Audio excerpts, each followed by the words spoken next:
Olá, meus amigos. Vamos hoje falar um pouco sobre José do Egito e a numerologia.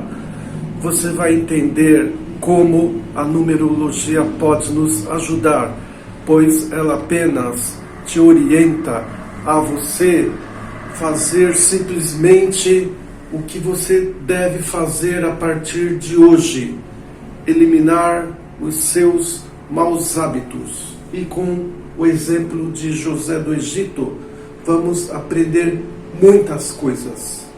Então vamos lá começar o vídeo. A história de José do Egito é mais um caso em que aparece a numerologia. Vamos ver como isso aconteceu, pois o nome dele foi alterado. A história e o exemplo da vida dele também serve para nós, para termos como modelo de vida, pois ele soube, assim, superar tudo o que aconteceu. Nessa história vamos ver inveja, traição, sofrimento, e mesmo assim nunca houve a perda da fé dele. Ele era filho de Jacó e Raquel, e ele tinha 10 irmãos. José vivia uma vida tranquila. Era um garoto que estava procurando fazer o que é correto. Ele ganhou uma roupa nova, toda colorida, dos seus pais. Isso já começou a fazer com que seus irmãos tivessem inveja dele. Afinal, ele se destacava. José sonhou que o sol, a lua e 11 estrelas se curvavam a ele. Outro motivo para seus irmãos acharem que ele estava se vangloriando.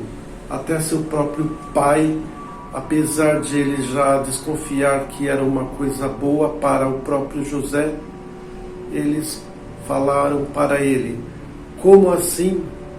Nós vamos ter que nos curvar a você? Então o pai de José pediu para ele ir atrás de seus irmãos para ver como estavam.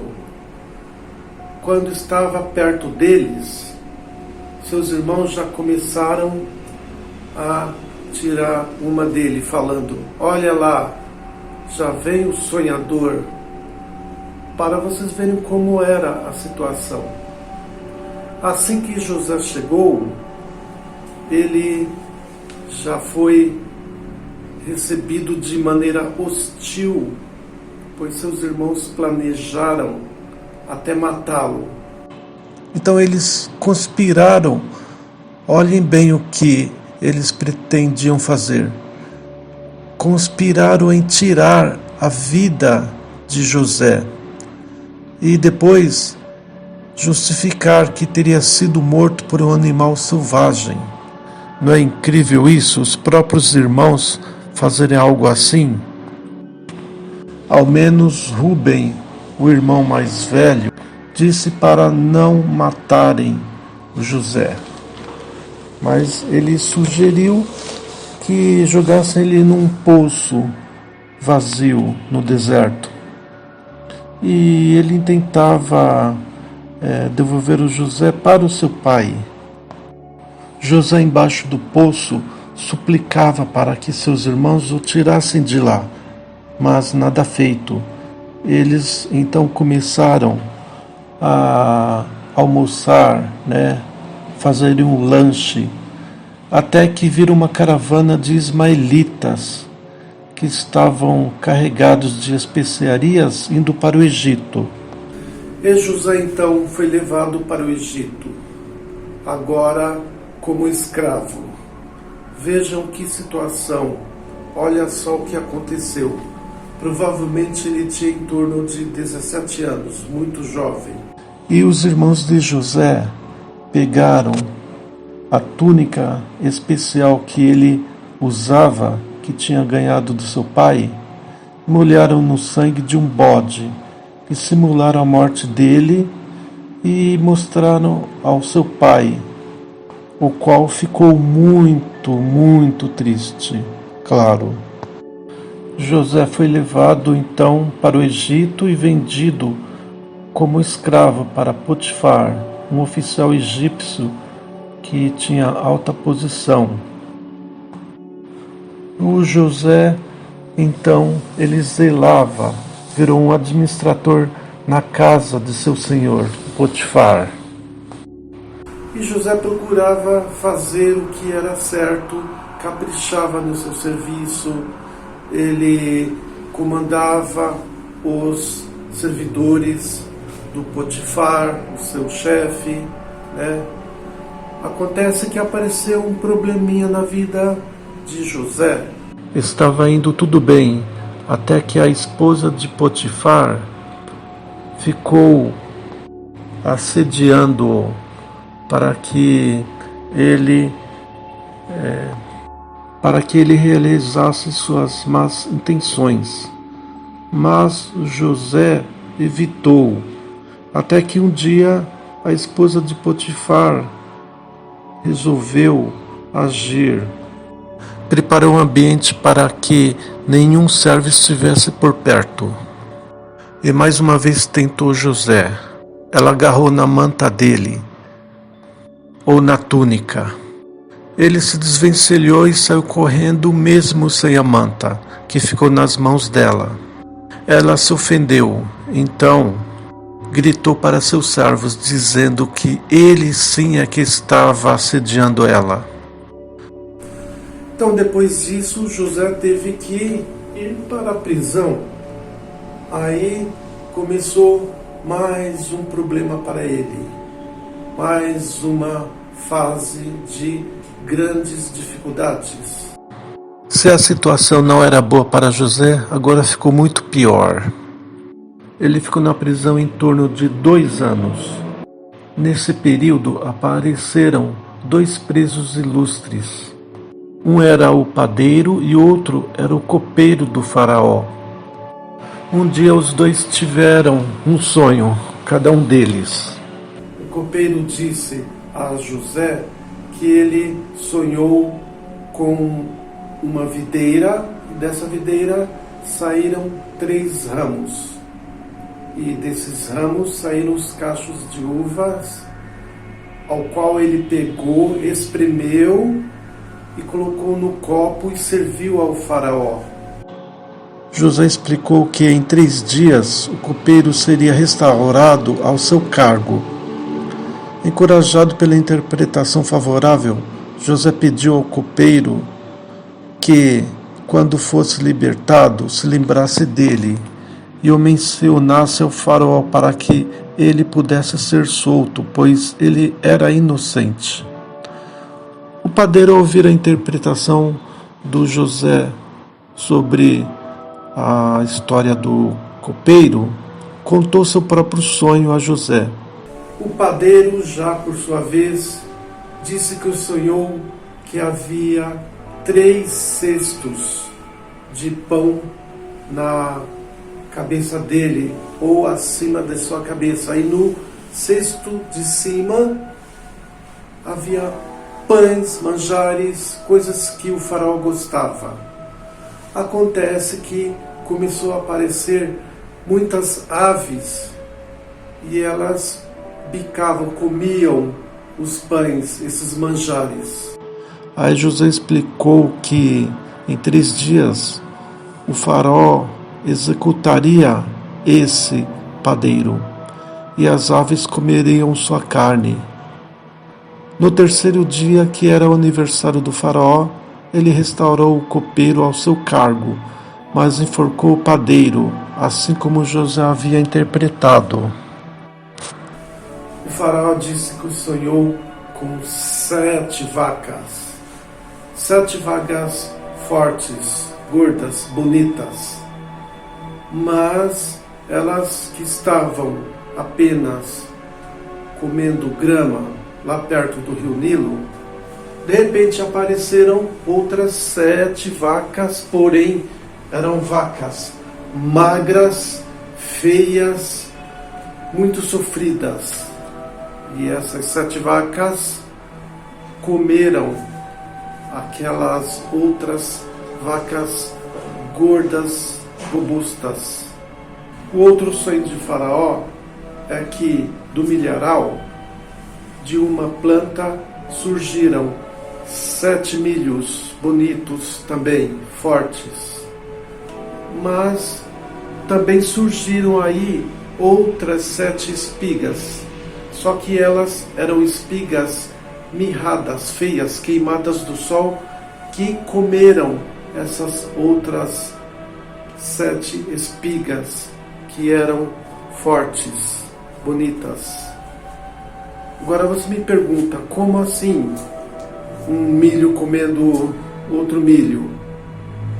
Milho não tem boca, mas como é um sonho, tudo é possível, como se fosse um desenho animado. Então o faraó acordou. Nenhum dos adivinhos do Egito souberam decifrar o significado desses sonhos, até que o copeiro se lembrou do José do Egito. E então ele foi levado para o faraó, para decifrar os sonhos dele. Ele revelou ao faraó: os 2 sonhos eram o mesmo, e indicavam que o Egito teria 7 anos de riqueza e logo depois 7 anos de miséria.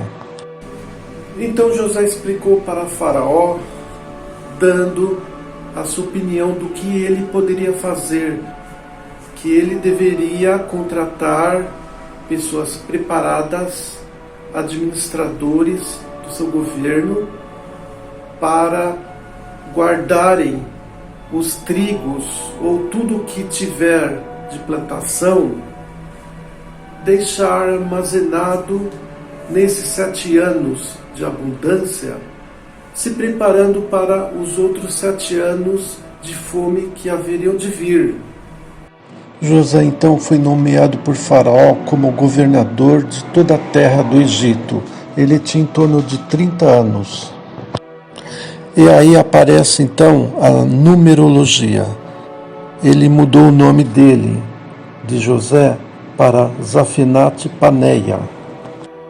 Então, meus amigos, não temos dúvida de que a numerologia existia há muito tempo. E agora, nesses últimos tempos, está voltando a ser reconhecida. Outro nome que foi mudado foi de Abraão, que se chamava Abraão apenas, e depois foi mudado com um A mais. E Sarai, sua esposa, também foi alterado.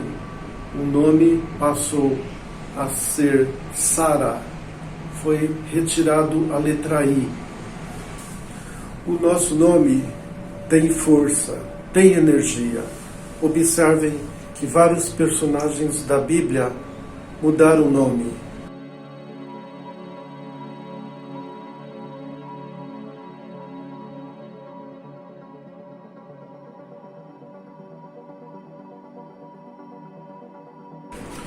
Na prisão, José começou uma nova fase, com mais angústias, mas mesmo assim ele não fraquejou. O que ele fez?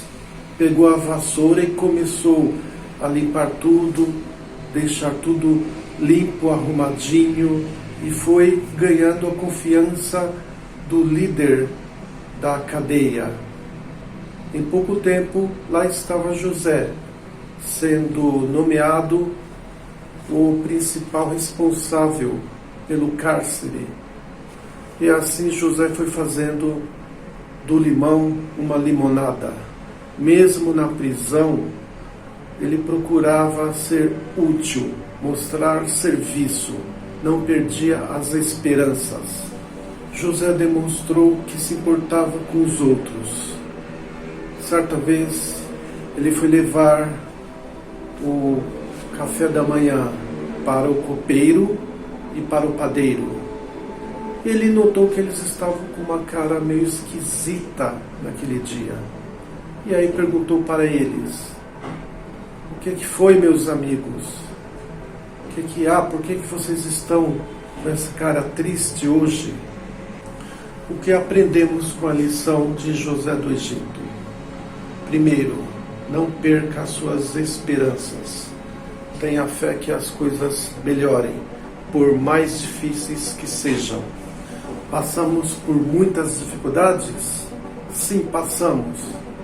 Mas vamos perder as esperanças? Não.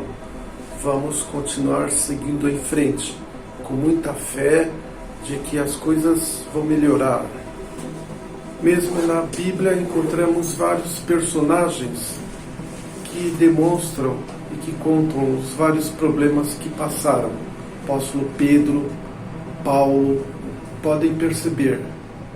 Mesmo assim, sendo pessoas justas, passaram por isso e conseguiram vencer. Eu estou aqui para te orientar, para te ajudar.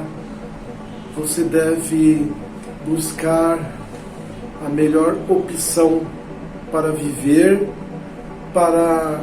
não vou dizer que não vai ter problemas na sua vida, porque mesmo você tendo uma vida reta e justa, pode ou mesmo deve passar por algumas situações complicadas.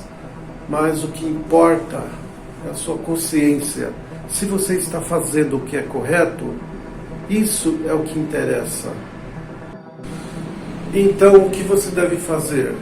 Se você continuar persistindo em ter uma vida perniciosa, que não está ajudando as outras pessoas, que você não se preocupa com ninguém, mesmo se preocupando apenas em você, isso não basta. Você deve procurar seguir esses exemplos que acabamos de ver. Saiba que não vamos ter aflições maiores do que podemos suportar. Todas as coisas ruins que passamos é para a nossa própria experiência.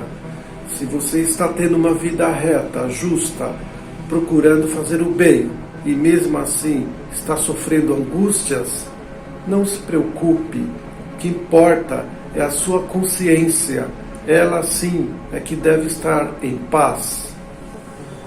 Uma coisa importante, mesmo que esteja difícil na sua vida, nunca perca a esperança.